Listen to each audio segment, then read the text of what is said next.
Hyperbole. Hyperbole is extreme exaggeration.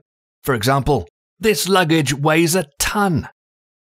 Phrases like this are not meant to be taken literally. Instead, they are used to raise the impact of a statement or question.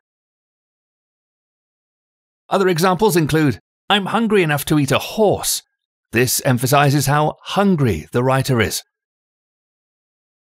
"I'm drowning in paperwork," which emphasizes how busy the writer is. And "her smile is a mile wide," emphasizes how happy the writer is. Obviously, these statements are not meant to be taken as fact. They are said simply to make a strong point to the reader. They help show the reader the emotion the writer is feeling.